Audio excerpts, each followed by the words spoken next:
Yeah, what up, y'all? We back at it. IZM Sports. Hakeem Green and the big homie Wes. What up, Wes? What's going on, man? Trying to do the technology thing again.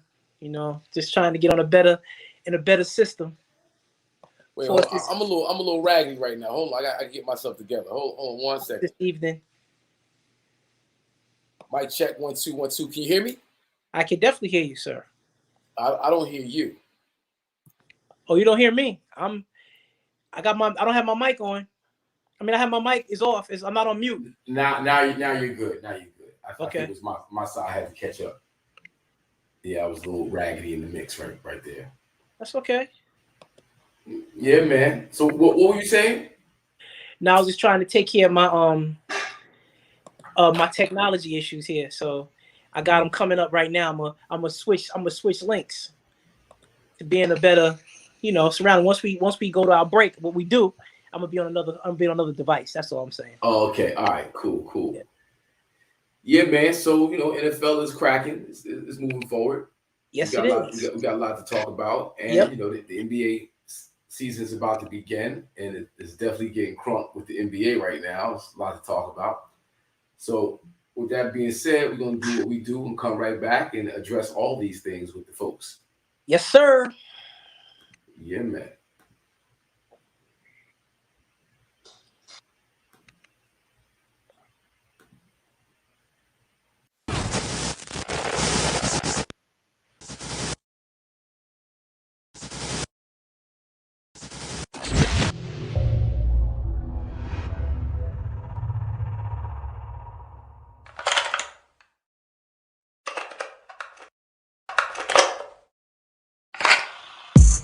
No KRS-One said, Hawk, you want to get down with BDP? You got to take this test. You know what I mean? I was ready. Here go. Make some from nothing by uttering the word. Niggas don't get it? I must be stuttering from the herb. Y'all be cluttering in the burbs. Hovering with nerds. I'm trying to build shelter from the oncoming purge. Donald Trump is tripping. I'm trying to stave the surge. Do it for the bricks. With friends from Laughing Market merge. Get my brothers out the county. See the city re-emerge. I'm trying to keep it straight. My people living on the curb. Motherfucker got the nerve. Must not have heard. I'm tired of the pimps pushing fees in the pervs. Fire with the bars, metaphors, and the verbs. I wanna see him go to college, not make him whores on the curb. So disturbed, so stay high as a bird. Niggas want this smoke, hit me up, you'll get served. I'm sick with technique, I'm ill with the maneuver. DJs want my effect like they were straight out the sewer. Talk, I'm a doer. Find me in the viewer. I'm so underground, you're just the Barbie in the sewer. I'm a grown man in this young world, I feel like I'm Rick the Ruler. I'm trying to get all these bars, but I'm not Robert Mueller. The rhymes I say, sharp as a nail. Witty as can be and not for sale. Always funky fresh, could never be stale. Took a test to become an MC and didn't fail. The rhymes I say, sharp as a nail. Witty as can be and not for sale.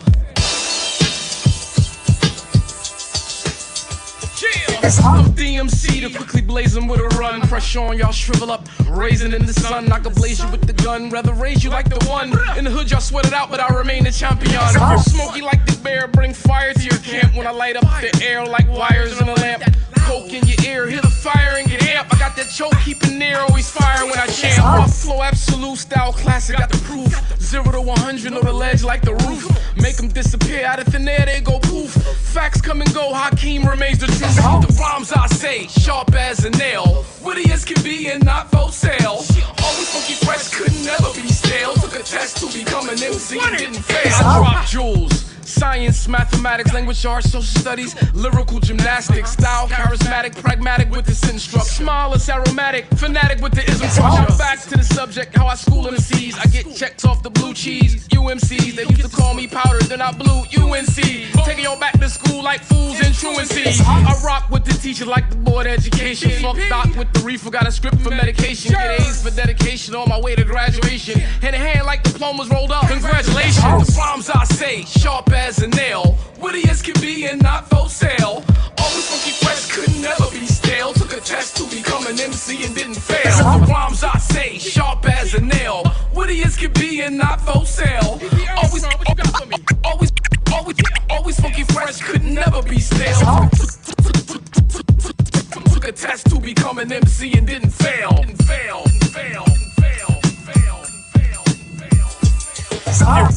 Pop, you want to get down with BDP? You gotta take this test, nigga. Keep that.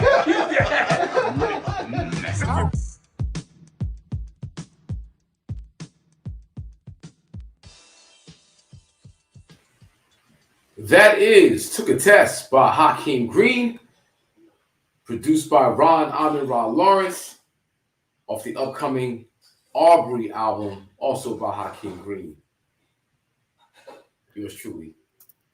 That's how we doing it. Yes, sir.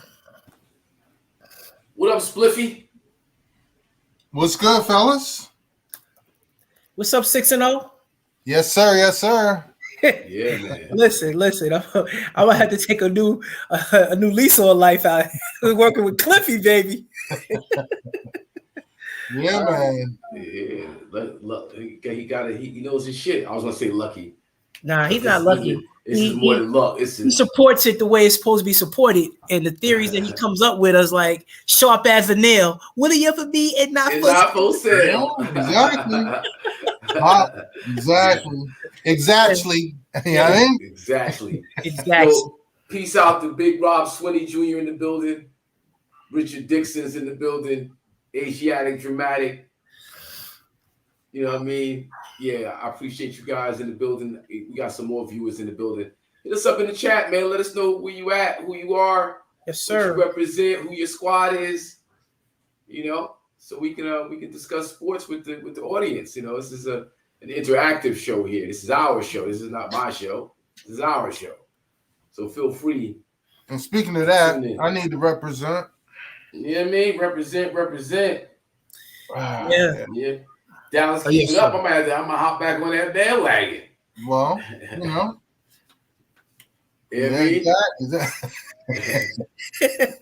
Get those boots and spurs going, yeah. Yeah, peace to Ron Lawrence is in the building. Big shout out to Ron Lawrence, producer of Took a Test. North Carolina. Yeah, NC in the building. Carolina Panthers is looking good this year. So They are. And they're going against us this week. Mm-hmm. Yeah, they're going with with one less player. I think they don't have McCaffrey, right?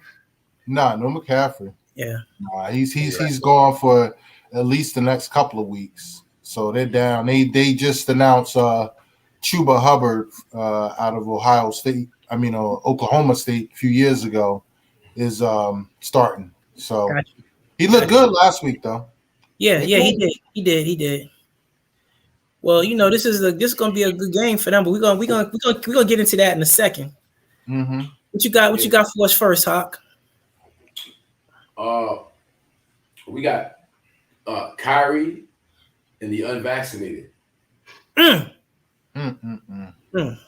Listen, it's about business, right? I was on a call today with the regular company, my job, and had people on there.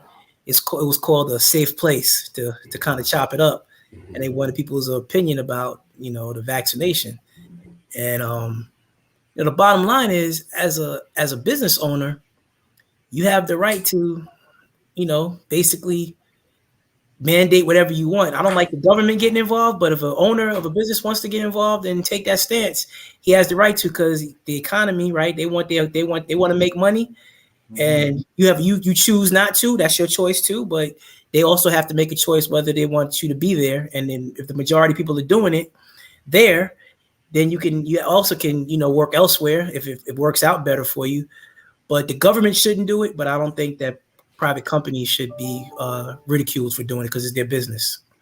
Yeah, it's like you said, it's private companies, private organizations. They have the right to run their privately owned companies the way they see fit. Like you have a right to privacy. They have a right to privacy. Everybody has a right. Everybody has a right. And the NBA has a right to do it. New York and California took a stance. And, unfortunately for Kyrie Irving, he has to make a decision because they're only going to be about 38 games he can play in this year if he, takes the stance that he's taken. So he's got to really figure out how he wants to navigate through that space. Now, if he wants to not do it, that's definitely his choice. You can't make a man play a game that he doesn't feel comfortable doing because of vaccination. So, but he has to make a choice and a decision. Yeah, but that's 100% true, but you're making it seem like he has to make the choice. He can make the choice not to get vaccinated. Yeah. But listen, what I'm saying is they have to make the choice, and that's the big decision that we need to be watching, whether or not they're going to allow him to miss 44 games. Yeah, 44 games. You know what I'm saying? Mm-hmm. Because, he's taking the stance that he's not doing anything, and he's also taking the stance that, if worse comes to worse, he'll walk away. He'll retire, So, again, it's going to – the bigger decision, the bigger first decision, I think, is going to be how does the upper management handle it, yo? I mean, how what are they going to, because I don't think Golden State's upper management's going to bend. Yeah. I agree. Well, let me throw this, because I never hear this side of the argument. Mm-hmm. Let's just say you let Kyrie, you let these other unvaccinated players do what they do. Somebody catches COVID and dies. Now is the team in the NBA liable for that death?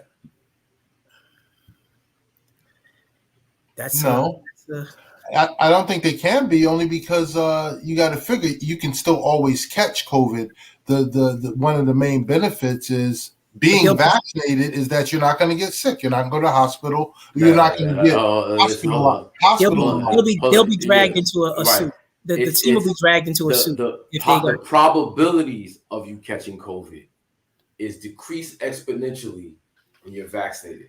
It doesn't mean you can't get it. That means the probability of you getting it becomes much lessened.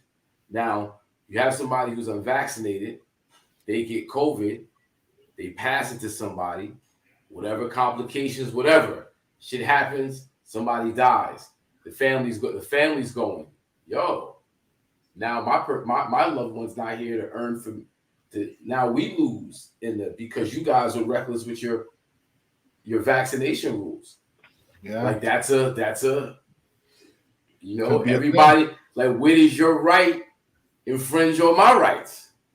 Mm-hmm. It's one of the, you talk about basketball, it's a very up close and personal space that's contact. Not right. It's contact, it's sweat, is breathing, is all that stuff. So, and you got, again, you got the fans that are out there. So it's not really about, he can come in safe, but run up the sidelines and dive into the stands for a ball and dive on somebody that's COVID positive. It's a freak accident, but that could happen. So and they pass it to him. Yeah, they give it to him because he's unvaccinated. So it's just, listen, like I said, he can choose. He has every right to choose what he wants to. So I don't think there's any pressure on him to say he's got to play for his teammates and all this other stuff. I'm not going. That's soapbox stuff. But I think that essentially both sides have to decide on what's going to be best for them going forward. And I would think that not having him would probably be better, because you can have it during the regular season, but how you not gonna have him play in all your postseason games? Yeah. So, or if say they play the Knicks in the first round of a playoff series, he can't play at all. I think he's gonna get vaccinated. Likely would. He likely will, but I'm not gonna criticize him for not doing it. If that's what he chooses to do, as long as he's got good reason why he's not doing it. Well, it's just now it's just to the point is, you just got to deal with the repercussions of it, regardless. Mm-hmm. You know what I'm saying? It's 10 years later looking back. What do you say? Yeah. Oh yeah, I mean, and all the because it's hard with these protocols. You talking about daily testing. You talking about then if something happens, your availability and all this other stuff. So again, you're going to have to want to put up with that to remain unvaccinated. I mean, hopefully, by LeBron coming out saying he was vaccinated, and that'll spur some other cats to say, okay, well. No, if LeBron is vaccinated, that's more of a reason for Kyrie to go, I'm not doing it. If he did it, I'm not doing it. Well, I'm not necessarily saying Kyrie, because I think he may be that cat that just say, nah. Me too. He just may. I don't think he's gonna. I just don't think he's gonna get. He's one of those martyr type cats. You know what I mean? I'm like 50-50 on it. Like I see him, like just being familiar with his dad and everything like that. I kind of see him maybe leaning that way. But then you're dealing with this dude. He's a different type of cat, and he just has his own belief system. So you don't know what you're gonna get from him. Yeah. But it's a good topic. I also found the point that somebody made about Wiggins not getting it, and him being friends with Karl Anthony Towns, who lost his mother plus 6 other relatives. And, for him to be that close to someone and be connected to someone, and it just, I guess people were saying in the perspective of his being disrespectful to somebody that like why wouldn't you do it knowing what happened to me and what I'm going through? And so it's kind of like that was an interesting twist on it too when you think about it. But again, he could still he's missing 40 he's missing 42 games or 41 games in Oakland, and then he's missing all the New York and Brooklyn games. So he's at the 43, I think, that he can't play in. Yeah, but see, we're looking at this as why wouldn't he do it? But the bigger question is why are these guys? Because it's personal. Why are these guys not doing it? You know what I'm saying? You want to know where they get information from or what they're thinking. Mm-hmm. And they don't give that, and that's how they can get out of answering that, because they always say it's personal. And I get it, but this is a public health crisis. You know what I'm saying? It involves other people because you can spread it. Yeah. You know what I mean? So that's it. It's not just spread it. That's where the variants are coming from. Yeah, like the hospitals are filled up because of people keep it alive. Yeah, but kept alive.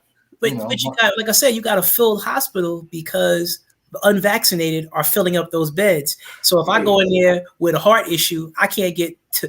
I gotta wait for a bed because a COVID person has it that was unvaccinated. So and we're burning out our medical staffs. That's what we're doing. We're pushing them to the limit when this could be controllable. And it's just a lot. Like even people with the political part of it, it's just too much. Yeah. Hold on 1 second, Wes.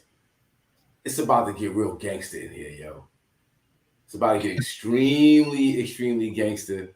Want to bring the homie KG up in the building. Uh-oh.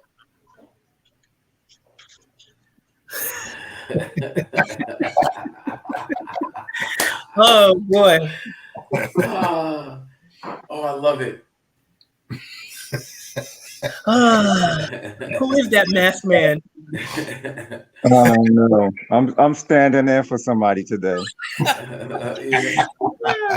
Oh no! Really? So a Steeler fan with a Cowboys snap. No Steeler talk this week.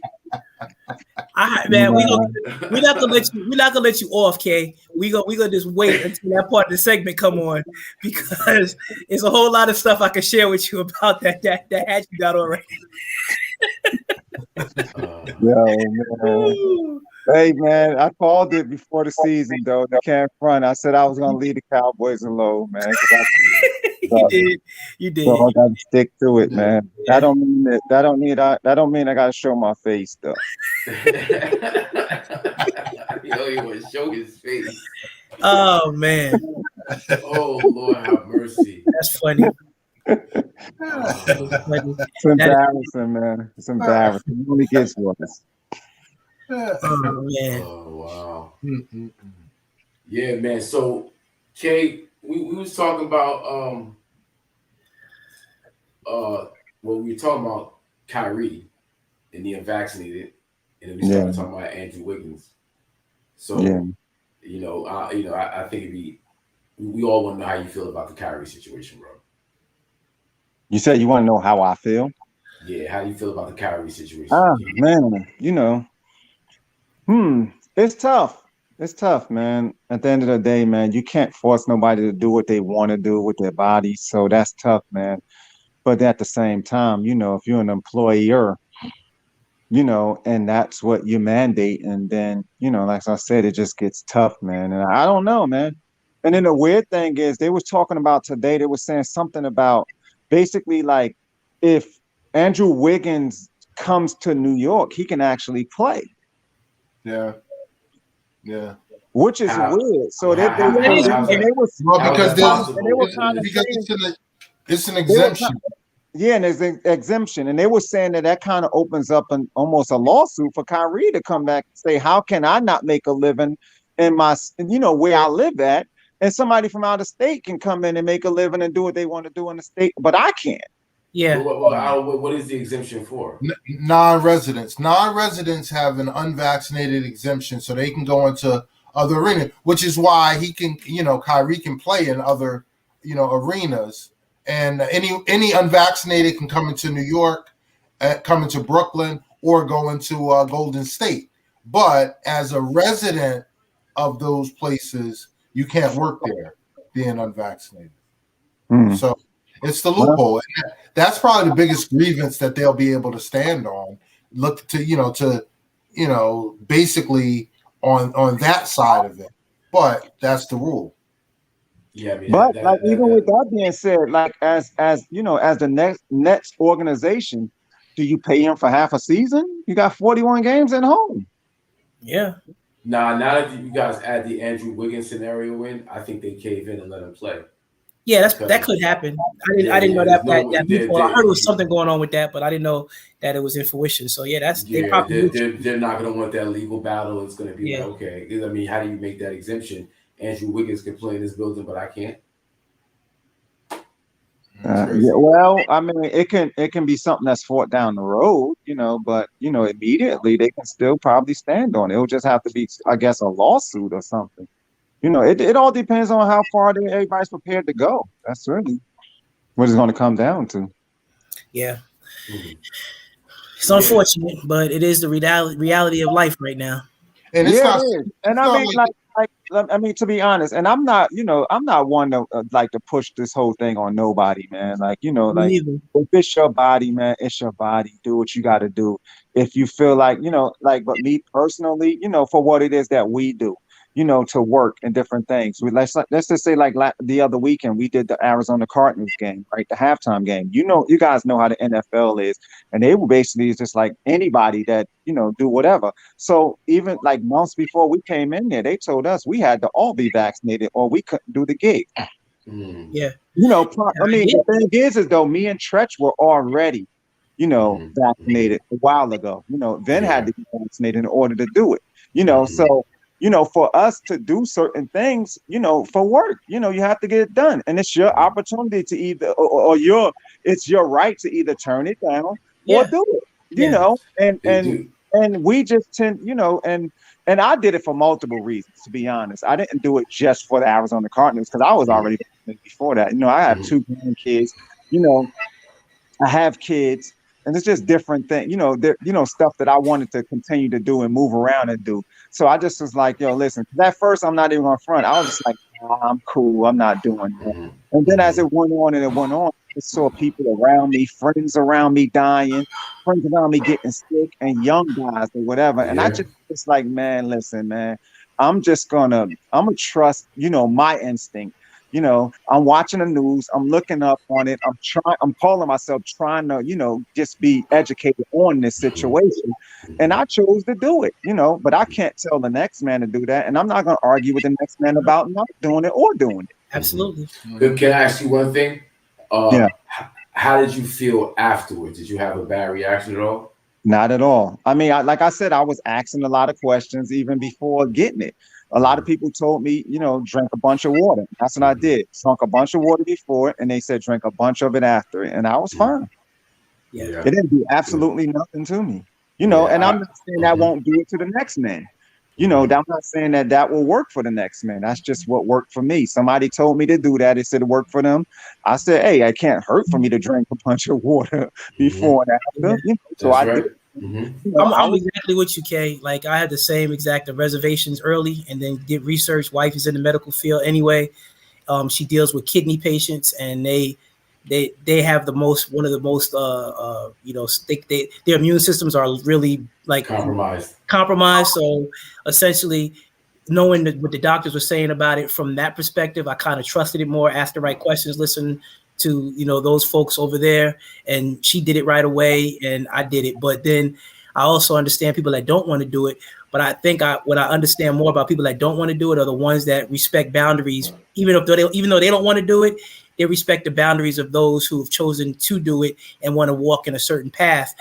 I kind of lose confidence in people who choose not to, but then they want to choose what you get to do as well. Like, so they want to be in your presence, they want to announce it, they want to be up on you, but they don't want to do it and say, oh, it's not like, so that part, we're respecting your choice not to do it, but you have to respect the boundaries of me doing it and how I want to move in my space. That's the right. only thing. And I did it was number one for safety. So now the fact that I respect the fact that you don't want to do it, for whatever reasons, then I expect you to still be safe with me. Don't be in my face, and don't be the first person that don't want to wear a mask and just stop talking in my face. It's just like that's not cool. Like at that point, I feel that's the boundary point. That's the boundaries.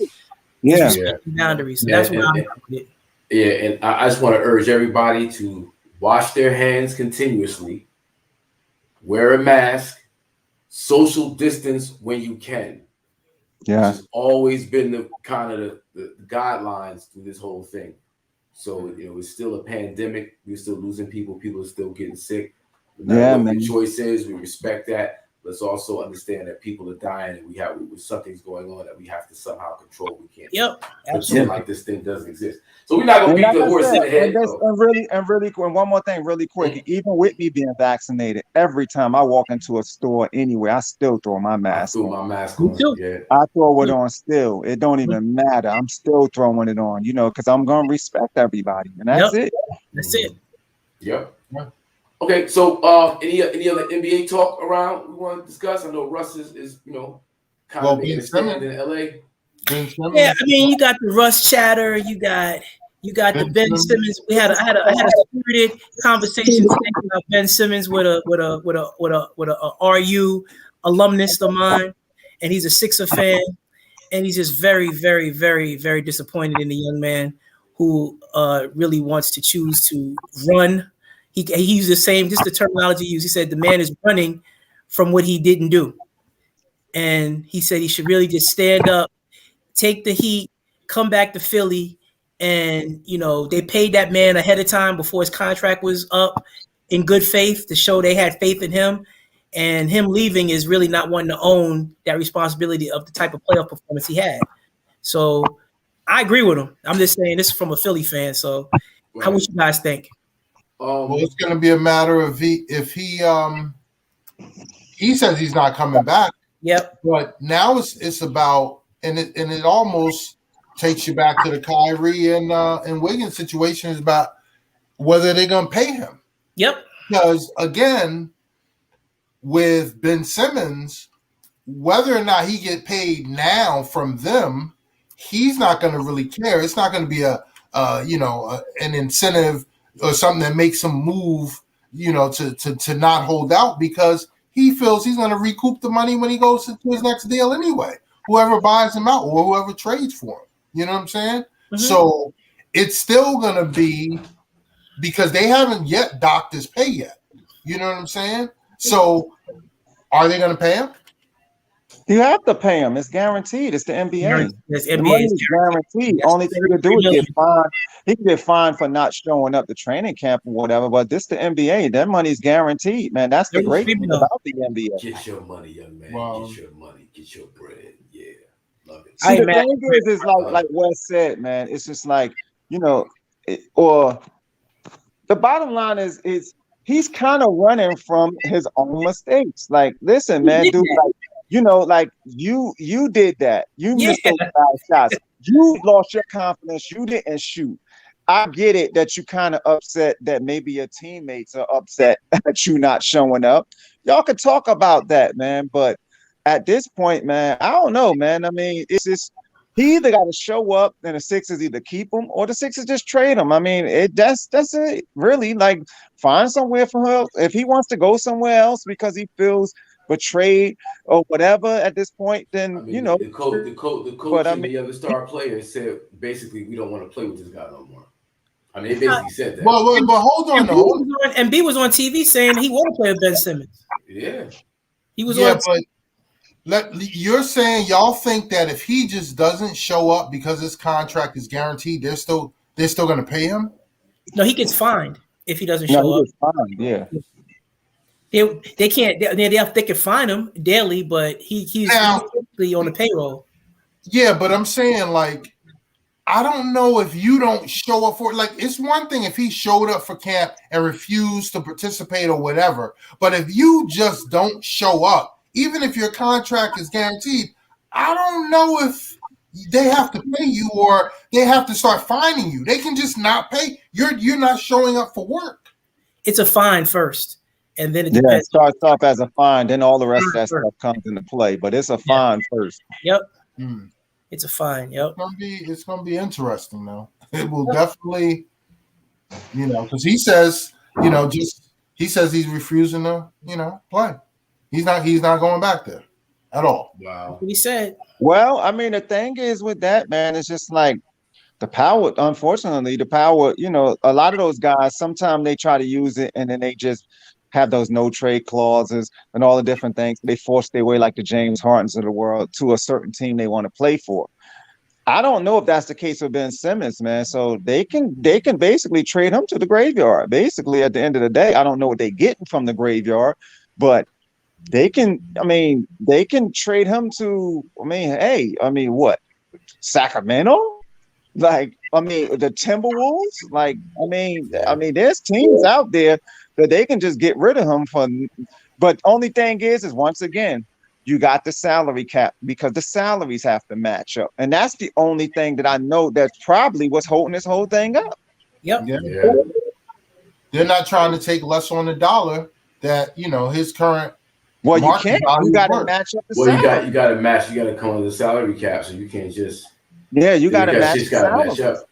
What Daryl Morey has to do is Daryl Morey's got to get on that jet, fly himself to Portland, and talk to Damian Lillard and his people, and just say, "Listen, I know you want to do it the right way, but we could just make this happen. We might have to give up a draft pick and Ben, and you can come and play with Embiid, and we can make this happen. You're in the East, you're out of the West. Look at all that competition you got to face, all those guards, yada yada yada." And why not have a shot at the championship coming out the East? I know Brooklyn is there, but you don't know if Kyrie is you don't know if Kyrie's gonna play. So they have their issues. Come on over here and play with Embiid, and that's what they need to do. That's actually a really good one, Wes. I know they mentioned even possibly him and Kyrie. Him going to him coming to Brooklyn for Kyrie. Yeah. I think they would. I think he would. Is a better sell to him with Philly.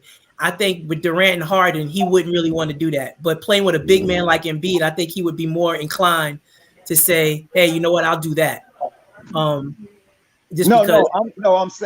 saying Ben Simmons for Kyrie. Ben Simmons for Kyrie. Woo. Yeah, they were there was some kind of chatter about that. Yeah, there was some chatter early in the week about that. Yeah, but wow, okay, that's interesting too. They were even talking about Ben Simmons possibly going some kind of way going to the Warriors. Who the Warriors giving up? Well, they were talking about Draymond coming back, but Draymond is not enough. I mean, you go from a non-shooter to a non-shooter that want to shoot, a non-shooter that don't want to shoot to a non-shooter that does shoot but really doesn't make a lot of them. So they're both players. Yeah, but Draymond knows his position. Yeah, he does. Kind of doesn't. So he does. Yeah. And their president nixed that deal anyway. So that's not on the table. I did hear about possibly Ben Simmons to Minnesota. I heard that. But he wants to go to Minnesota and play with D'Angelo Russell, and people are asking for D'Angelo Russell in return. In the deal, yeah. Yeah. Mm-hmm. He wants to play with him. Right, because I know Karl Anthony Towns wants up out of here. Yeah, that's what I said. What's up with Cat? Yeah, I don't know if they'll let Cat go for that. I don't know. I mean, that would be great for Embiid and Cat would be a nice combination because Cat can diversify his game anyway. He can play inside out. They could switch up because they both can step out when the other one is in all day. That'll be interesting. The Twin Towers will definitely be back with that. I mean, it'll be interesting. They'll be kind of slow. That team will be slow, but that'll be interesting. It would be. Yep. It would fit their style though, with their defensive prowess. that team, that would be formidable. I think it would be. Sleeper deal. Yep. There'll be mauling people down low, though. I'll tell you that. Mm-hmm. They would be. So, Milwaukee showed you last year you can win a championship without shooting threes. So everybody don't have to shoot threes. No, because everybody really can't shoot threes. Golden State had 3-point shooters. Everybody else just shoots threes. Yeah, they just shooting them because Golden State shot them. Exactly. Yep. Yeah. So what's up with Major League Baseball? We got 4 games to go in New York land, and the Yankees are holding on by a thread. Yeah. They up 1-0 right now. They're playing right now. They're in the second inning. They up 1-0. Judge hit a home run in the first. But essentially, they got to win this. They got to win tonight because they do. I don't think Tampa Bay is going to let up for them over the weekend to like rest their people because they're in. I think Tampa will probably put their foot on their neck if they can. And they took that L last night, so they got to lead that. I don't know. We don't talk about baseball that much, but the Yankees got a player, and for y'all know Joey Gallo, right? Mm-hmm. I just want to know where in America 155 at a batting average is acceptable. I don't want to hear about his defense. He batting 155. That's not acceptable as a New York Yankee baseball player. It's not acceptable as a baseball player.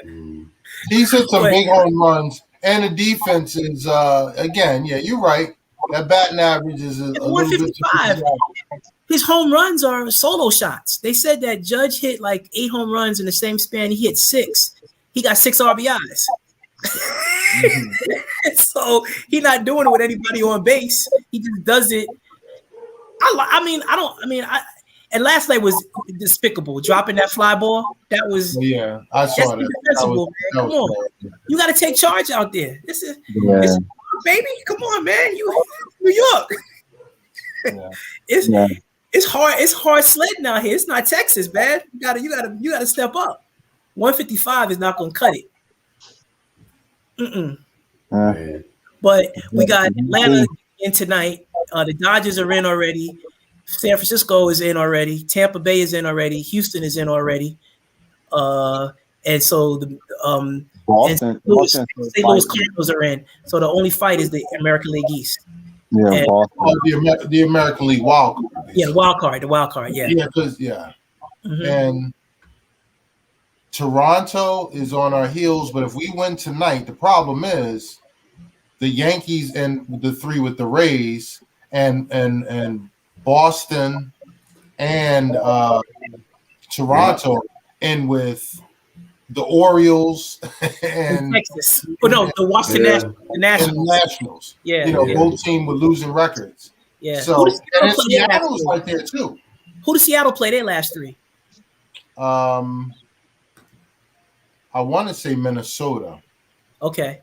But I know it's not a winning team, a team with a winning record. Yeah. But they've been good. And they had yesterday or today off. So they'll have a weekly rest. Yankees basically, like you said, they just got to keep winning. They just got to win. They won 7 out of 8. If they can get back on the winning track tonight and win through the weekend, they're good. Yeah, they'll be all right. I mean, if they win, obviously. Mm-hmm. So, but now we got to get into the nitty and the gritty, so we can see my boy KG. I like to see that smile. NFL week 3. Damn. Did y'all talk about that? Not yet. No, we talking. We ain't doing the NFL yet. We just kind of we was kind of waiting to see if all members showed up first. Yeah, it was waiting on you, okay? he halfway showed. He's not really here. It's crazy because I was watching what's that? First Things First, and I'm not a really Nick Wright fan, but he made a comment and I had to start laughing. I thought it was pretty funny. He said, he was talking about the Steelers. He was like, I'm not gonna say much about the Steelers because they haven't been on TV yet. No, nothing's been on national TV. That's why no one's really talking about the Steelers. He said, but the next 4 out of 7 games, everyone's gonna see how bad Ben Roethlisberger really is. I was like, wow. Like, how could you be like, just call him out like that? Like, he said that the program is just a mess. but you're a Steelers fan, so tell us what it is. It's a mess. It's a mess. Like this. It's a mess. No, it's really ugly, man. And the thing is, it's just like as good as that trade was for Minka Fitzpatrick, that's going to end up coming back to hurt us for even trying to get, that set us in a hole because that was really our pick to try to get a quarterback at the time, and we don't even have one sitting in the wings right now. So, I mean, we'll have to just make it serviceable with Josh Dobbs or somebody. I don't know. Is he still on the roster? I don't know. To be honest, I really don't even know. They only talk about Rudolph and Haskins, so I didn't even know if Dobbs was still an option. I don't believe in Haskins. I really don't. Yeah. And I don't. And Rudolph is just okay. Just okay.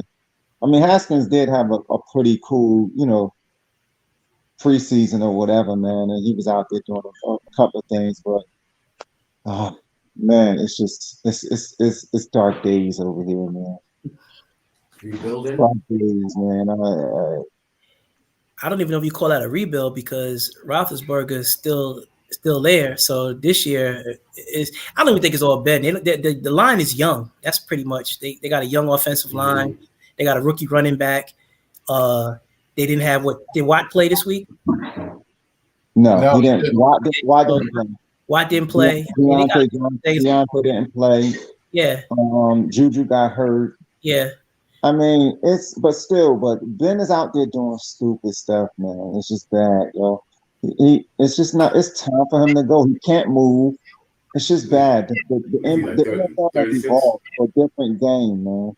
And he's 39.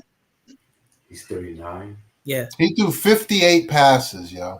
And not only did he throw 58 passes, he threw 58 passes and 13 of them were behind the line of scrimmage, which is why the leading receiver was Najee Harris. Yeah.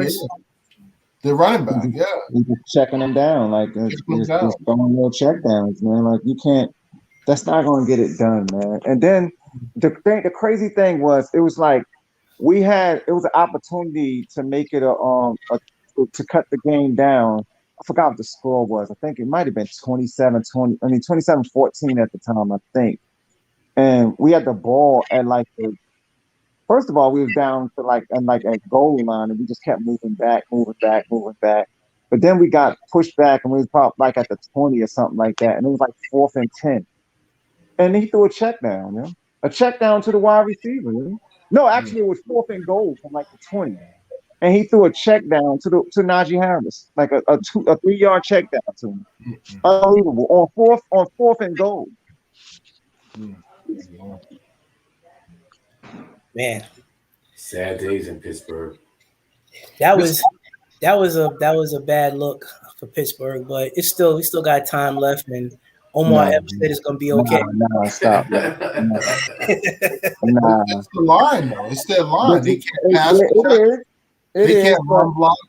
They give them zero time for any of the receivers to run any routes. It's terrible. And it's the line. It ain't solely on Ben. I'm just saying, as far as moving forward, I'm looking at the bigger picture. It's just time for Ben to go. Because, we can suffer and go through all this with a younger quarterback, knowing that brighter days is coming. Right now, you're going through it, and you have no end to it. Right now, you have no quarterback, and you know that Ben's on his last legs. Did you see that interception he threw directly to the linebacker? Yeah, that was crazy. What was that? Mm-hmm. Damn, it's crazy. What other? And then on the flip side, I got to turn around and turn on the TV and watch Monday Night Cowboys. Cowboys, I popping on this bandwagon. Yeah. Listen, they look real good. I think the linebackers need some work. Still, I think the linebackers. Big shout to Michael Parsons. Yeah. But I was watching the game, and it is look. You can't get too happy because it's still the Cowboys, but I do feel different about how the result is going to look. I just think it's going to look different this year. I don't know how many games they're going to win. They're going to lose some games, obviously, but they're going to look different doing it, and I think they'll be competitive in the postseason.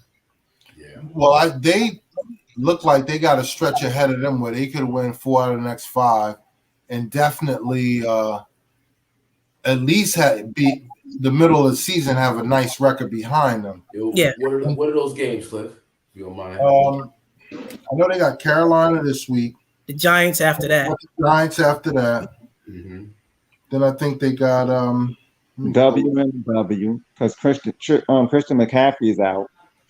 Giants is just as bad as the Steelers. Actually worse. Giants are horrible, yeah. They've got it's Carolina, Giants. Oh man. I know it is a pretty stretch. Chiefs are in there, but that's like they got New England. They have New England in that stretch. Yeah, New England. Yeah.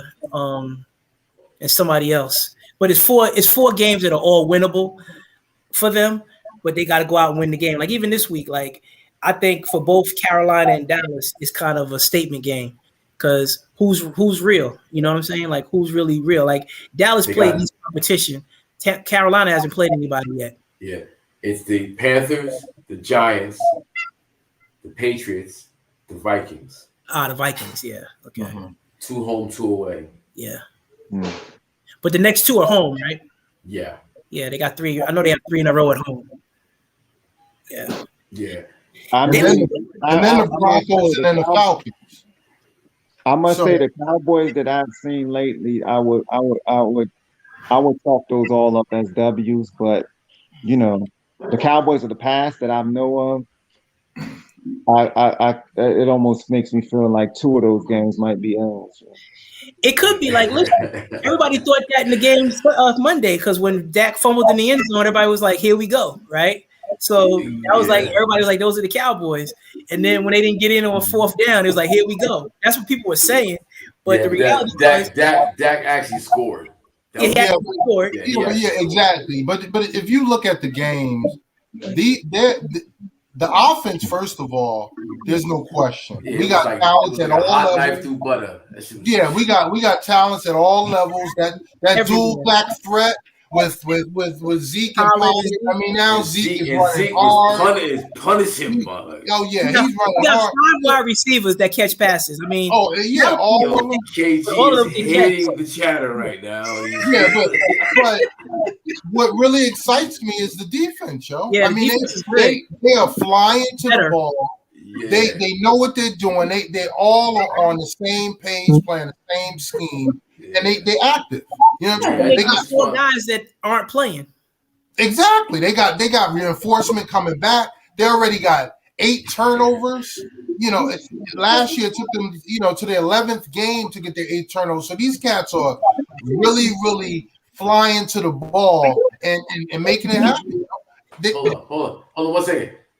I want to send a big shout out to the homie Thurman James. Happy belated birthday, my brother. East Orange Panther, no doubt. Got to shout that brother out right fast. Happy birthday, Thurm Dizzle. Listen, Thurm, another Cowboy fan. Word? I thought he was a Giant fan. Who, Thurman? Yeah, I thought Thurman was a Giant fan. I think Thurman a Cowboy fan. What is it, Thurm? Is it Giants and Cowboys? Let us know in the chat, Let us know. Thurman is Cowboys, man.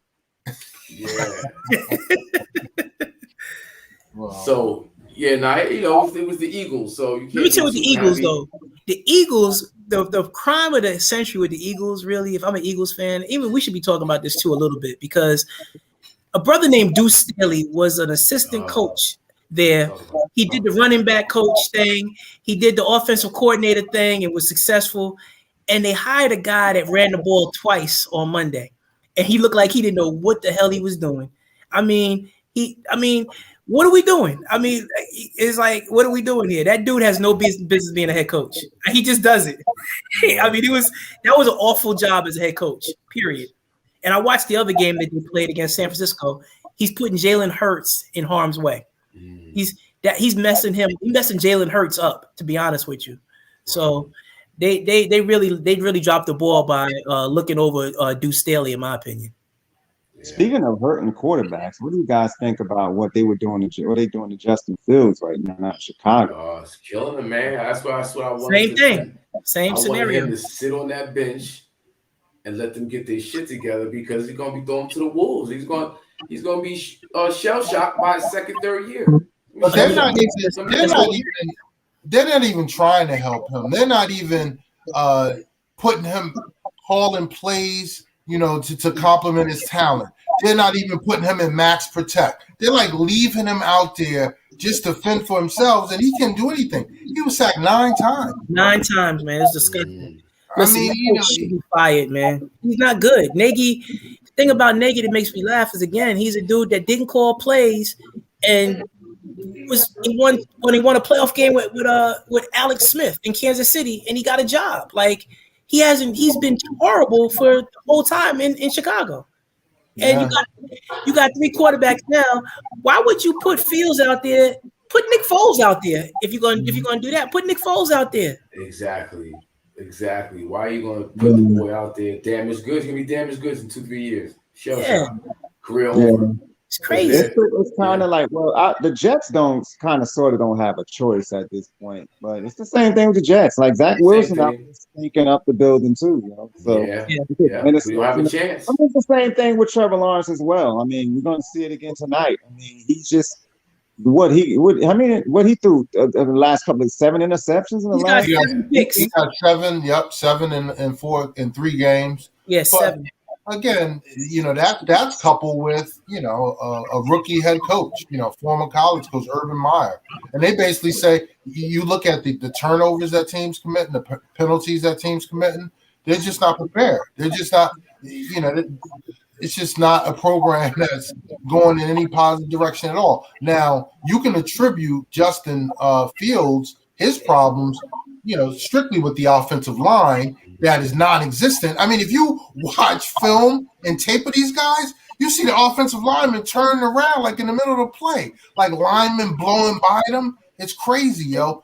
And the fact that he can't even scheme up a game plan to complement this cat's talents, yo. Yeah, so again, it's sad. What is going to all come down to is how much of a commitment they are to the quarterbacks, to Fields, to Zach Wilson, to all of those guys, because Peyton Manning, it was the same thing with him his first season. I mean, and when Eli started off, I mean, they were both horrible, especially Peyton Manning, because Peyton Manning started from the beginning and just went, and it was just horrible. Eli came in later, but Peyton Manning just threw a bunch of interceptions his first season, 26, I believe.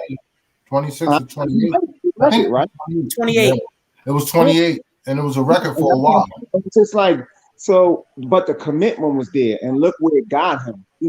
With taking those bumps and bruises in the beginning.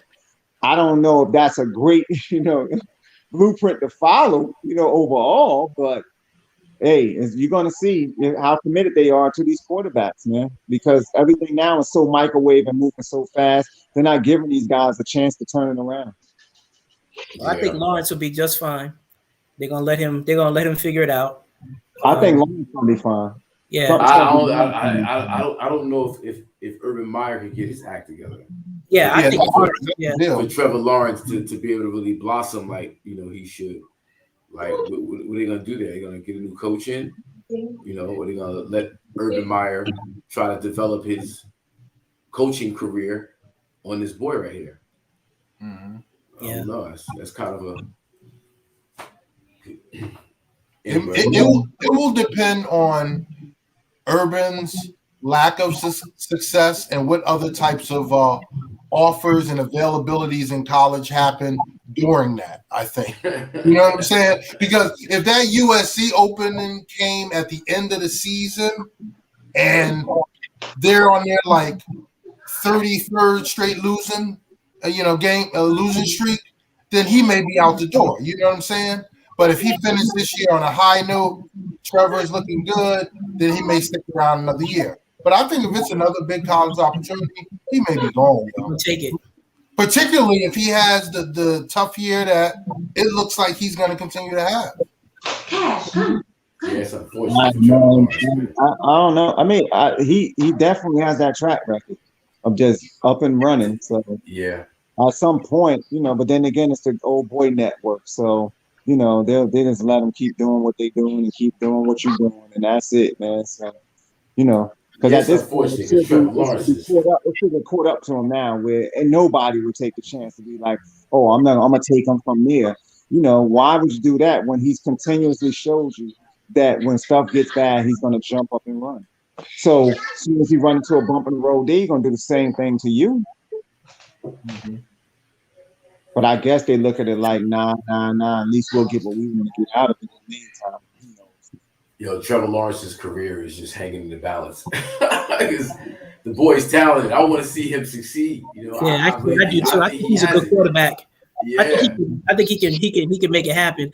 I don't know much about Zach Wilson at all, to be honest with you, to speak on it. But playing for the Jets could ruin your career completely. Josh Fields, I've seen him play enough to know he could do it too. He just got to get in the right situation. They got to get a new coach in Chicago. That's the bottom line. Yeah. And Philadelphia need a new coach. I really don't know about Jalen Hurts though. And Jalen Hurts, to me, you lost your job to Tua in Alabama and went to Oklahoma and you played pretty well. But I still kind of been on the fence with Jalen Hurts and his ability thus far. So I think he still deserves a shot. And I think he has the wrong coach to get him there, but I still think he could be a starter in the league too. Yeah, he had a couple of throws in there too. He had a couple of throws. I was watching that game and against on Monday night, he had a couple of wide open throws that he missed. So, like you said, I'm with you with that one, Wes. I'm not sure on Jalen Hurts yet. Yeah, I'm not sure just yet, but I give him a shot. But I'm just not as confident as I am in Fields and Lawrence. Yeah. Yeah. Yo, did you guys see the Raiders-Dolphins game? Yeah, I saw some of it. Yeah, I watched some of it. Yeah, Miami did their thing in the first half. Raiders came back and won the game in overtime. Yeah, Jacoby Brissett and man, he played well. Brissett did very well. Yeah, he played well. But I was surprised about Miami. Their defense was kind of doing work in the first. They got a good defense. They got a good coach. Their coach is a defensive guy, so. My man Flores, I like Flores. Yeah. The game was Tampa Bay and the Rams, right? The Rams, yeah. Brady going down. Yeah. Guys. Yeah, I mean that was Cliff, you called it that was gonna happen. It wasn't like shocking or anything like that because you still got the New England game on the horizon for Brady, so you don't know if I don't think he was overlooking it, but the Rams were set up perfectly for that game early in the season. Catch Tampa Bay like that. That was and Stafford played well. He did his job. Yeah, and they beat him soundly last year anyway during the regular season. But you know how Brady is. You may get him during the regular season, but when it really counts, that's when he's going to come back.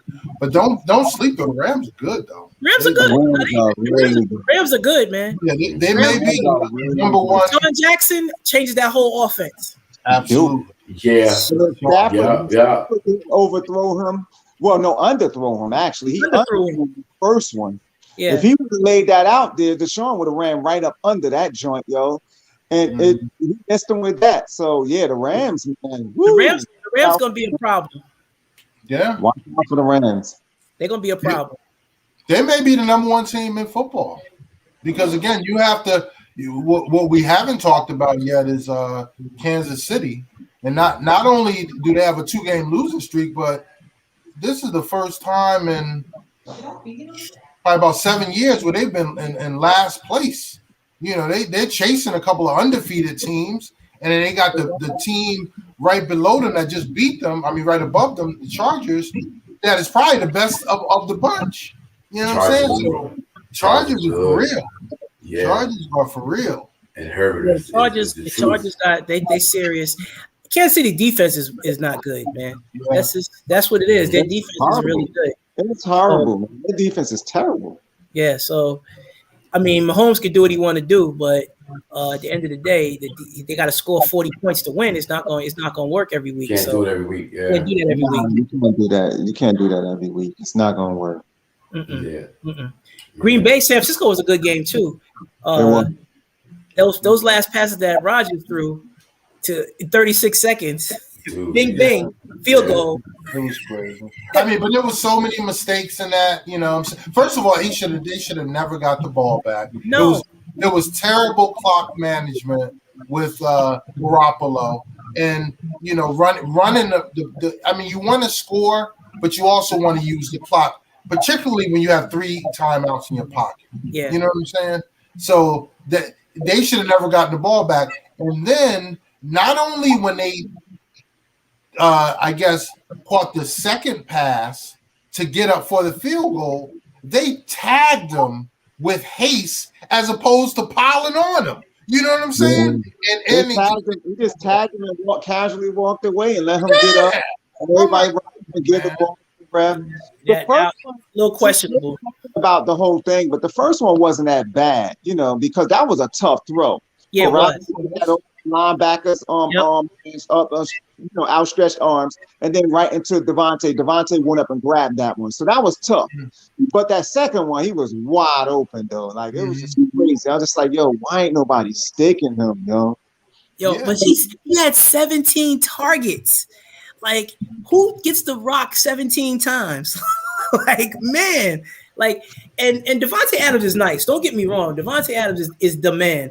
But as a defensive coordinator, you can't shift your coverage to just stop him because he thrown it to him 17 times. Yeah, and that's what I'm saying. After that first one that he caught, I was like, yo, why ain't nobody on this guy? You in the zone again. I understand.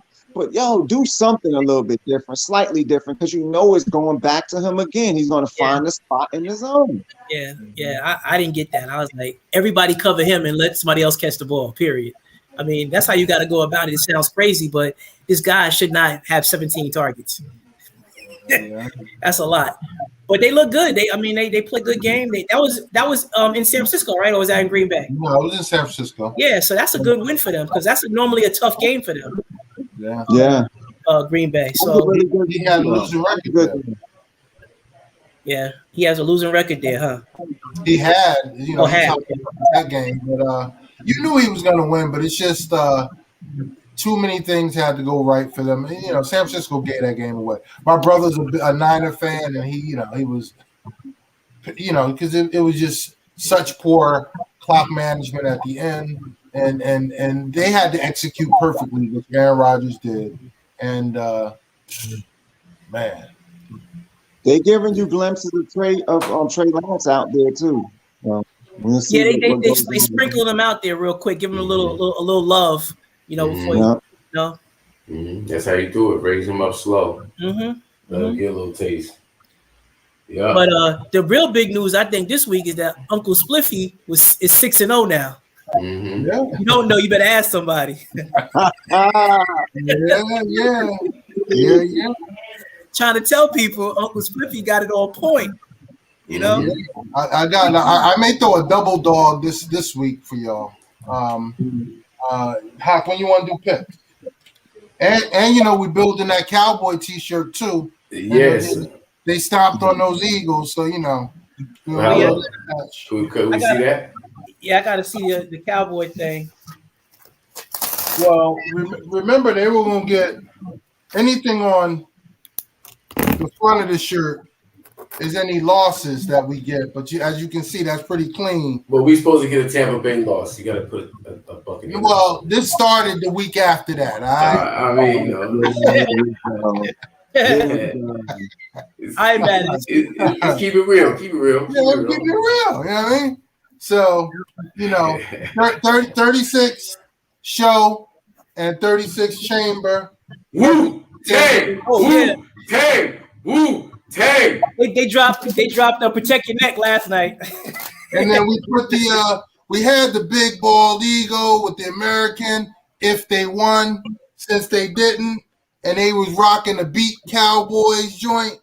We got beat Eagles or they be insects, not eagles. I like that. Not a bee. And then we also got the black quarterback watch. They're 18-12 now, and they were 5-5 again this week. Okay, all right. So we 18-12, 5-5 this week again. So we hope we can keep that record up. Can't keep going 500 though. But let's up that a little bit. Yep. Yeah, man. But this week you got the Bengals and the Jaguars play tonight, right? Mm-hmm. I'm trying to pick a good game for the game of the week. Would probably have to be looking at this now. I would say Panthers, Cowboys, Seattle, and the Rams. I mean, Seattle and the 49ers. Seahawks. And then you got the Ravens and Broncos is an interesting game. That is. And then you got the Raiders and Chargers playing. That's a good one. That's on Monday night. And then the Bucks and the Pats is on Sunday night, which I think the Pats could get the brakes beat off of them in New England. Yeah, they're gonna chop. Brady gonna chop with 50 up on them. And Aaron's gonna let them. And yeah, exactly. And well, that spoils the best bet of the week.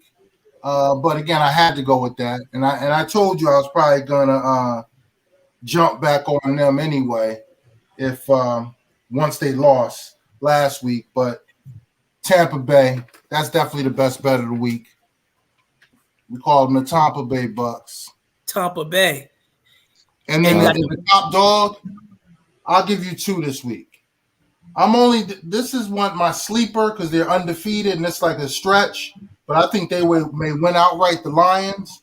But my dog of the week is definitely the Vikings. Home dog. Who undefeated? The Lions ain't no undefeated. I'm sorry, winless. That's what I meant. Yeah. That's why it's usually a stretch. It's usually a stretch for me to pick a winless team, but I actually like them this week. I think there's so much going on. So much turmoil going on in Chicago. They don't know what they're talking. He's talking about all 3 quarterbacks in play. You know, they don't know what they're doing. The Nagy is awful. So I think regardless of who starts, I think the Lions gonna get them. But my top dog is the Vikings. Let me ask you this about the Vikings game. Mm-hmm. Give me your perspective on that because I see they playing the Browns. What you think? What's the spread on that? So I just want to get your opinion on the game. Right now, it was +2. It was Browns -2. Home dogs you gotta love, particularly that +2. That's usually a good number. But I just think that the Browns are not as they're still a little banged up, and maybe coming off a little high from last week, But the Vikings due for a home win, and they're getting their running back. So yeah. So I think that I think they're prime. And they came back and won a tough game last week too. So they should I think they're gonna play well this week. I think Kirk Cousins being overlooked. They playing solid. I think their defense will come around because the offense is putting up points. And once Dalvin Cook, if he's in the lineup, which I think he will, that line may move to even. But right now they're +2. Getting points at home, you gotta like a home dog. That's a good game. Yeah, that's a good game. Vikings Browns, that's a good game. Yeah, that's a good game. That's the one I was like, okay, I like that. I like that pick. That's a good one. I don't see nobody else really that's a real good game. Besides the Raiders and Chargers, I think is a good one. And I said the Broncos and the Ravens is a good look too. Yeah, but I don't know if you heard the Lamar, I guess hurt his back. He was out of practice yesterday and today with back spasms, and they're not saying or confirming that it was because of that cartwheel into the end zone last week. But it could be. But either way, he hasn't been practicing. Yeah, and going against that defense, also going 2 Mile High. Watch that game. I think that may be another low number too. Right now, that's Denver -1 at home. I was about to say Denver might creep that one, yo. No, I think so too. I really think because it doesn't seem like Lamar is going to even be healthy, and I think they just they're keeping it under wraps, to be honest with you. But he hasn't practiced in 2 days. What you think about the Colts and Dolphins? I think you're going to see a very, very, very desperate Colts team. So I think that number is 4.5, but it may be a close game. But I think the Dolphins will win. I mean, Jacoby Brissett is doing his thing. He played a good game. That was a hard luck loss last week. That they should have won that, but they played well. And I think going home, him settling down, he should win it. They should win the game. Yeah, the Colts like that Carson Wentz thing. I know they think they kicking themselves right now. They probably like, dude, what did we do with that? Mm-hmm. Yeah, we tried to warn them. Yeah, I was telling them last week. I broke it all down for everybody last week. That's how I was going after that man's person. That man is chasing a ghost. He's chasing a ghost, man. That's that was a great analogy. That was a great analogy. You want to break that down one more time? Oh, nah, it's no. I'm just saying the man is just. He just gets like, he's not comfortable. Like he's insecure. And, part of being an athlete is you got to be confident. And he doesn't exude any confidence at all. But that happened ever since the Super Bowl, right? That Nick Foles won. So he's chasing the ghost of Nick Foles. And he can't catch him. He's not in Philly no more, so it don't matter. It don't even matter. Right. It doesn't matter. And he's what? And the Colts never. What they did? The Colts. He got Luck there. I mean, I don't know what he's just got to be himself. Be comfortable in your own skin, and you might be able to get through this thing. But right now, there's something weird about Carson Wentz to me. It's always been, even when he was with the Eagles and they were doing okay. I just always felt like something about Carson Wentz that just wasn't right. Yo. I was just like, he just never been good. It's that North Dakota State. You ever meet anybody from North Dakota State? And the way his wind up, his throw, and all of that, it's just always just like, this guy, like I don't know. And then you had Shannon talking about walk it to him and all. I was just like, man. And it was Pitt. That was the competition. That was Dak's competition. I'm like, this dude is no competition. He is he never really has been. But you can't tell people that. They think you're crazy. And then it's crazy because it goes back to, like I said, with the mindset of the quarterback in that position and all the Dak haters. If you look at it logically, what rookie quarterback goes 13-3 in his first season and benches what is a legend to the owner, and he can't get back on the field, has a Green Bay team down, really could have won the game if not for Aaron Rodgers, and we act like that never existed, right? That's the first thing. Then he became a Cowboy, and what becoming a Cowboy means, you get caught up and sucked up into the atmosphere of being a Cowboy, the privilege, and he started getting sloppy, right? He just out there fumbling the ball, throwing ill-advised interceptions, and reading all the hype about himself. But by getting hurt, Dak Prescott is the perfect person because by getting hurt, he got a new lease on it. He's looking at it as it could be taken away, and now you got your leader on the same page, and he's desperate. And a desperate leader is a good leader. Trust me. That was a perfect person to get hurt. And I think that his career is going to elevate from this. And I don't think he's better as a person. Better as a player. I think he's better as a person right now because of that injury. Because he was good. I think it's part of y'all fault. It's part of the Cowboy fans and Cowboy Nation's fault. Y'all gassed him up. He got caught up with the gas, and then he had to be brought back down. No, your boy got more gas than he did in Pittsburgh when he was a rookie. Come on, don't even go there on the Ben Roethlisberger thing. He went 14-1, and we were like, "Oh, he's the best thing ever." And all he did was hand the ball off to Jerome Bettis. Come on now. And who won that Super Bowl? Not him. That throw he threw in the Super Bowl down in Tampa, man, like to Holmes in the corner. But that was the second Super Bowl. The first Super Bowl when you had all those ghosts holding against Seattle. The first one, although he did save that touchdown though when Bettis fumbled at the goal line.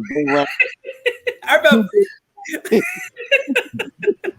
He did that though. He saved us of that. That would have been a yo. Yeah, he did. He saved the day. But what I'm saying in that Super Bowl against Seattle that first year when he was a young quarterback. He didn't do nothing. He didn't do anything. He was threw it like that. It was all running. It was just Jerome Bettis and Willie Parker. The whole that was it. And then just doing little short stuff. Randall L doing trick plays and Hines Ward and them just doing a bunch of trick stuff. They ain't do a lot then. But what I'm saying is, as a rookie, he did what he did, and they believed in him right away. Dak still had to show me. That's what I'm saying. Like 13-3 did happen. That actually happened. Tony Romo couldn't get back on the field. That happened too. So right. And the difference is too, you got to say too that Dak wasn't your top pick. You know, Ben was our top string. That's what I'm saying. Ben was our top pick, so we expected Ben at least to try to do something. You know, nobody expected Dak to even start, and he just came from left field and just which makes it more impressive. That's what I'm saying. It makes it even more impressive. Like it's crazy. And he played, like I said, my comparison with Carson Wentz is that Dak played in the SEC. Carson Wentz played at North Dakota State. That's all I gotta say. I don't care what Dak record is in the SEC. He played in the SEC. You can't even compare the competition level in the SEC to North Dakota State's competition. You just can't do it. Right. Well, now you're seeing it, and I think that's what you're starting to see now. Even with Zach Wilson, they were talking about the other day. They were like, hey, this guy played at BYU. Like, if what do you expect? I mean, they don't have the same competition, man. It's just a different animal. Yeah, but Zach Wilson on the Jets is just like, again, another player thrown to the wolves because you ain't got much to work with. Yeah, Carson Wentz was at the head of a team that won a Super Bowl. Yeah, and he had talent around him. Mm-hmm. He got hurt. Now, unfortunately for Carson Wentz, he had a great 13 games. And if your career was 13 games long, he'd be a Hall of Famer, right? Mm-hmm. But unfortunately for him, he got hurt the year after that, the year after that, and the year after that. And then Nick Foles went and won a Super Bowl, and that nothing he could really. And then he came back and he wasn't the same guy. So. And guess what? He's hurt right now. And he's hurt again. Both of them. You know what I'm saying? It's just the same story with him. That's all it is. Yeah. But again, he get the VIP treatment where Dak had to work for it. Yeah. But I will tell you this: I do agree with you that it was good for Dak to sit and to reflect and to watch from the sideline and really know, what he has, and what he's missed. But I do think he's gotten better. I think if you look at his actual play, these 3 games, I mean, he's played really, really well and better than when he left. And he credited that to his preparation and him sitting back and watching and his work, during the time he was away. And he said that he was going to come back better, and he has. Well, tell Shannon Sharp that, because Shannon Sharp said his QBR is one of the worst in the league. Well, you see how he's calling plays at the line of scrimmage, how he's managing the game, he's doing this thing, yo. They mentioned something about that. They were saying that it was one of those plays, and the coach was sending Zeke in, and Zach, and Dak was like, no, go back. I got this, and changed the play and got the first down. I ain't even gonna front. Dak is playing really good right now. Really good. Yeah. I can't front. Like, he's looking really good. Dak is playing good, but McCarthy, what y'all feel about this brother, man? He's fumbling and bumbling. I'm just hoping that he doesn't make his next mistake don't cost us a game, because again, even with the timeout, these clock management situations, they're valuable, yo. And you're not gonna, until it really stings you, is when you really gonna, somebody's gonna. And he's not even holding himself accountable. Yeah. You know what I'm saying? 3 games in a row. 3 games in a row. It's one thing. I mean, I guess you can't say my bad 3 times, but he's not even saying it once. He's making these rinky-dink excuses. The referee asked him, "Hey, listen, you want to call a timeout?" He was like, it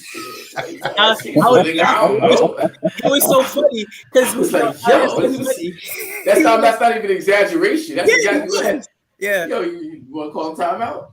It's like I do that in basketball games. Like I'll see a team going on a run, and they'll be like, it'll make an 8-0 run, and look at the coach like I got the whistle. I'm like, you want this? Like you need to get this right here. Can I call it for you? I'm getting out the gym right now. That's what he was looking at him like, yo, everybody calls a timeout when you have a 3rd and 24 with a minute 40 something left. It was so stupid, man. Timeout, man. They're gonna punt. You're gonna get the ball back. You're gonna. Whoa. He has 2 jobs, right? Call timeout and 4th down calls, right? That's his responsibility. Really? The coordinators do everything else, right? Those are the only 2 things he has to do during the game. Game manage and and basically fourth down, right? Man, you better hope that it don't come back to get you, and he do it at the opportune time, which is a play. That's what I'm hoping not. Yeah, because I'm sure he saw the night before. Get out of the system now, because when they get to that one and done, oh my goodness. Yeah. So, what y'all feel about this Raider Chargers game? That seems like a good one. That's next Monday night. I think the Chargers are gonna win, but I think it's gonna be a shootout because I definitely think the Raiders are for real, and I think they're gonna be trying to, they're in the ranks of the undefeated, and they're gonna definitely try to keep that going. But I think that it's a divisional game. It's gonna be close. It'll be magic. I got the Chargers in that one. I got the Chargers too. I got Chargers too at home. Yeah. I got the Chargers. I got a question for you guys. It was kind of the debate we had the other day too. Is Eli Manning a Hall of Famer? No. Not necessarily, only because he won 2 Super Bowls, they might put him in there. Okay, he won 2 Super Bowls against the GOAT. Yeah, and that might be the thing. And that's the thing that I do. It's like he won 2 Super Bowls in New York against Tom Brady. That may get him in. And he had that consecutive games played streak too, which is Iron Man. He played. He played. Ability is availability. Oh, exactly. He was only. I forgot about that part too, Cliff. That might be the icing. I'm gonna say yeah. Yeah. I mean, but he was an exact 500. You know what I'm saying? So he was, that's the epitome of average. I think he was 161 and 161 or 121 and 121, something like that. But he was 500. So that was his biggest knock. But he played, yo. He was clutch. Moments, he showed up. He was clutch. Yeah, he was clutch. Eli Manning was 117 and 117. Okay.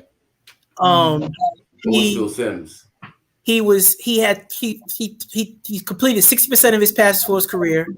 He threw for 57,000 yards. He had 366 touchdowns. He had 244 interceptions. And I'm not gonna get in. His overall QBR was they don't really show that here. That's his rating was an 84, 84.1 overall, but I don't know what that rating is, not the QBR rating. But and 117. And I think he missed the playoffs 9 times in the last 12 years. His last 12 years. Yeah, but you know what? A lot of those L's, a good probably 30 of them was on a bad Giants team that he just was just out there. To be honest, like he could have really took it down and saved a couple of those L's, and he just tried to stick it out and tried. And it was a bunch of L's. Yeah, I think what you guys said that was accurate. I think that the fact that he beat Tom Brady twice, and Tom Brady's considered the GOAT, and he had that consecutive game streak, and he did it in New York. He's gonna get it. Anyway, excuse me. And the last outliner is he's a Manning. Exactly. I was gonna say, and he's a Manning. He's a Manning. He's gonna get it. Exactly. Like my dad's a Manning. I'm a Manning. Yeah, my brother's a Manning. My brother's a Manning too. Did I tell you my brother's a Manning? And don't sleep on young Archie. Here he come through. Better watch for that cat. He's going to Ole Miss next year, or maybe Alabama. Who knows? We'll see. Yeah, I thought he was an interesting Hall of Fame candidate because you get a lot of people that think differently, but stat wise, he's not going to overwhelm you. Like I saw a stat the other day in the Cowboy game that I found very interesting for all the Dak haters. Dak threw more touchdowns than Tony Romo and Troy Aikman in his first 5 seasons. Oh yeah, for sure. And so 109 I think to 107, and Troy Aikman threw 84 in his first 5 years.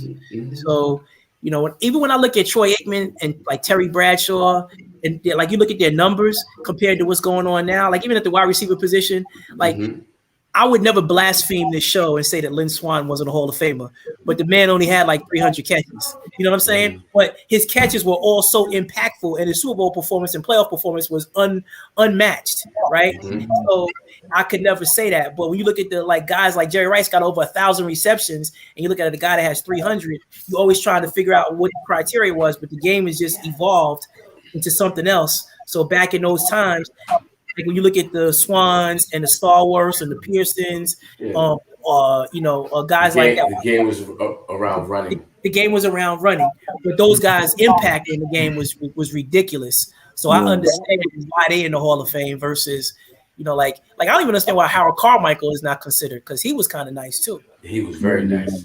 Well, number good old 17. And this will start a new era as far as you're talking about, as far as stats and everything else, because this is the first 17-game season, and you can bet there's going to be a lot of records and numbers that are unprecedented from this year, because you can see it's already been a very offensive year. We only in week 3. Like even with Drew Pearson getting in this year, what changed? He's 75 years old, and now we decide that he's okay. Like what changed about his numbers? That that's what I don't understand. Well, it's only but so many. What do you call it? Inductees every year, spots, right? So you have to wait a certain amount of years, and then you start to get voted on. So they're getting a lot of older cats that got passed by, get them out the way, which means that people that are closer to us get pushed back to some degree. It's like, are they ever going to get in? Are they ever going to get in? And then eventually they get in. And if you think about it too, the fact that all of these numbers now are so inflated, that may actually help a cat, or have helped a cat like Drew Pearson, because they know they can't get him on the merits of his numbers, just because it would never compare. So it just have to be because he's a Cowboy. His stats aren't great either. He got in because he's a Dallas Cowboy, and he got the Hail Mary catch. So he's got a signature catch, and he played for the Dallas Cowboys, and he played with Roger Staubach. And trust me, Roger probably has a say in who he's speaking to around the Hall of Fame window. Yeah, it's definitely got to be that. So, and I'm a Cowboy fan. I'm just saying, Dorsett was transcending to me. Roger Staubach was transcending. Emmitt Smith was transcending. I'm just a Hall of Fame person that feels like you got to be that type of dude to get into the Hall of Fame. So, wait, hold on. Okay, shout out some Steeler Hall of Famers, man. We ain't gonna just beat you in the head with all this Cowboy stuff. What, you talking about past or coming up?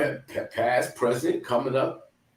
Man, you got Lambert. We know the Steelers are all Hall of Famers. You got too many, man. Exactly. It's rough days for you right now, so I want you to experience some glory. We got future ones coming, man. We got even future ones coming, man. I only have one question mark, but that's okay. I'll leave you alone on that one. But it's okay. Right. The one that has a T behind his name, the bust. Because if Ben wouldn't have fumbled, Ben wouldn't have got that fumble, would he still get in? I think because you got to think of a lot. He did a lot when he played for the Rams as well. So he had a decent career in the Rams. Yeah, he did. So you got to look at it like that. But I definitely, I think that us winning the Super Bowl definitely. He would have been an iffy kind of one, or on the edge. But us winning the Super Bowl definitely. Isn't Jerome third or fourth on the rushing list? Third, fourth, fifth. He's not that far now, right? I don't know who's on that list now. We can tell you what Jerome Bettis is. That's what I love about the internet. You can just find out. Find out where Jerome Bettis is.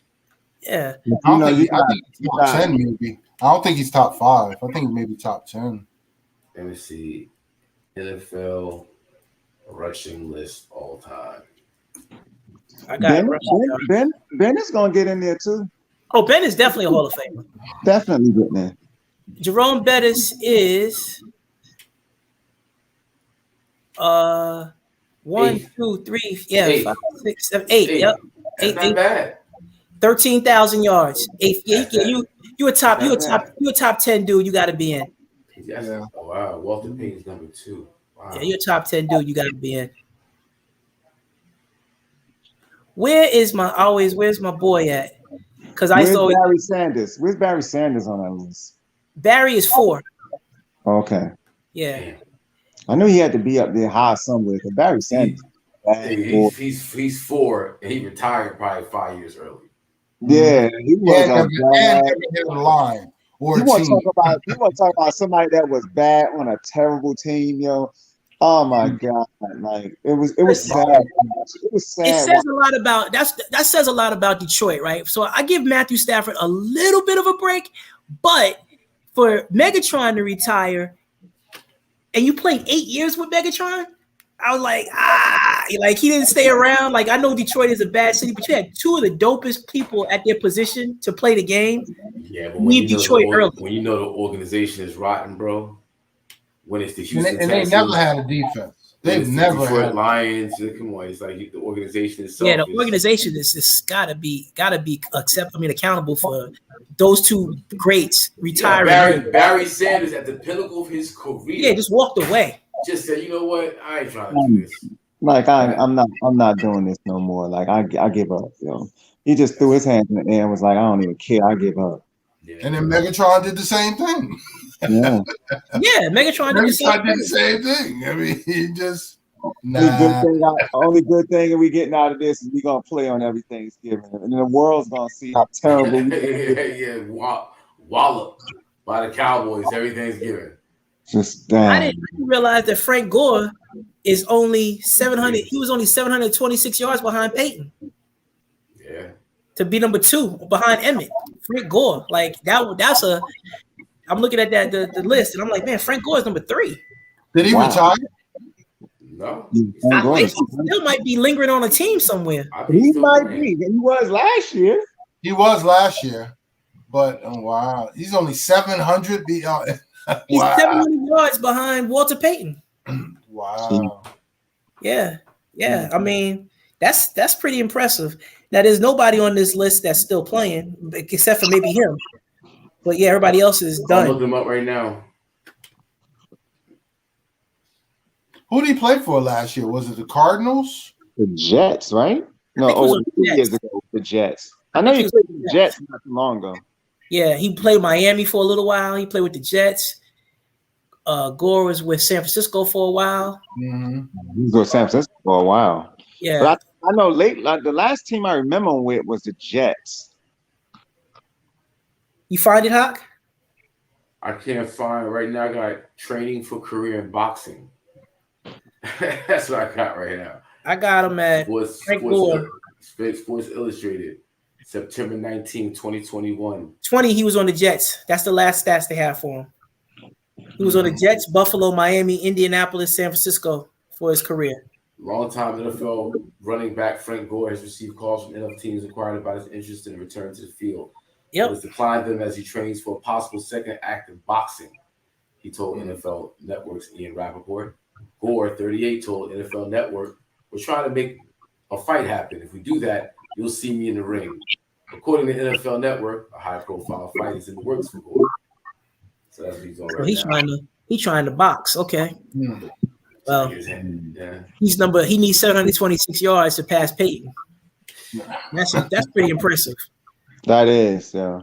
I wouldn't if you had that a trivia question, I wouldn't have guessed him. Sure. Right now, he should be trying to be on a team somewhere and trying to get them yards. Get them 737. What did he put in? What did he put in? 17 years? 18 years? Yeah. Pretty much, yeah. Yep. Yeah, man. But yo, gentlemen, it's been great. It's been real good. Yeah. Appreciate y'all tuning in each and every week. Absolutely. IZM Sports, how we do. Go Steelers. I think I'm gonna wear gold and black next week. Yellow and black next week. Just to give my brother some moral support. Hey man, we need anything you could throw our way, man. Try to help us out, man. Throw us a ball on anything, man. Gotcha. We need it. Big shout out to Barbara Rita Springer. Thank you. I see you, Ma. Yeah. So gentlemen. Shout out to Jaden out there too in Philly. Yes, sir. Damn, yep. Yeah, man, he got a lot on his hands right now, trying to replace this dude. Yeah. Ben. Fingers crossed. Damn. No doubt. All right, gentlemen. All I'll right. see y'all next week. All All right. right. Peace out. Y'all be Peace. safe, man. Peace. Be safe, You guys. too. Wow.